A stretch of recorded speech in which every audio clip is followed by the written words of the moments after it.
નમસ્કાર મિત્રો, ગીર પ્રાકૃતિક ફાર્મ ચિત્રાવળ ગીર તમે જોઈ રહ્યા છો. આપણે ઘઉંમાં કટર હાંક્યું હતું અને કટર હાંકી અને પછી આપણે પડાને બાયરું નથી. જોઈ શકો તમે, રોટાવેટર મારી રહ્યા છે. આપણે જમીનનું લીધેલું પાછું આપણે જમીનને આપી રહ્યા છીએ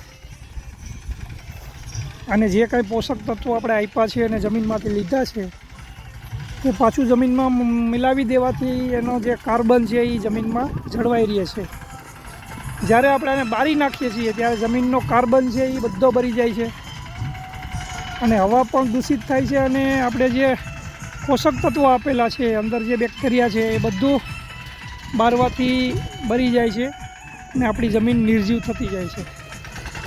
માટે આપણે જમીનનું પાછું જમીનને આપવા માટે જો જોઈ શકો છો તમે, રોટાવેટર ચાલે છે. અત્યારે 2 વાર આપણે આમાં રોટાવેટર મારી અને પછી અને ઓરવી નાખશું અને એમાં ડીકમ્પોઝરના બેક્ટેરિયા જે છે એ આપણે આપવાના છે. આની અંદર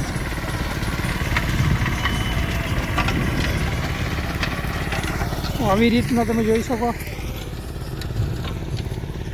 આ કચરો જમીનની અંદર મિક્સ થઈ જાય. પાછું મારશું એટલે વધારે મિક્સ થઈ જાય ને એના પછી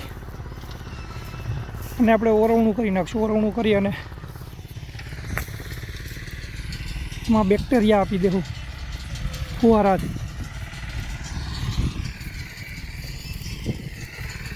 એટલે આ કચરો બધો ખાતર સ્વરૂપે જમીનમાં મળી જશે. જોઈ શકો તમે.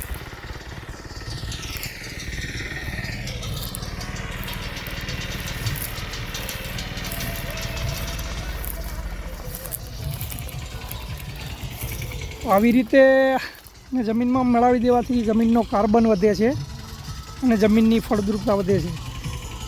તો આપણે આ ઘઉંની પરાળીને બારવી ના જોઈએ અને આવી રીતના જમીનમાં મળાવી અને પોષક તત્વોનો વધારો જમીનમાં કરવો જોઈએ. જય ગૌ માતા, જય જવાન, જય કિસાન.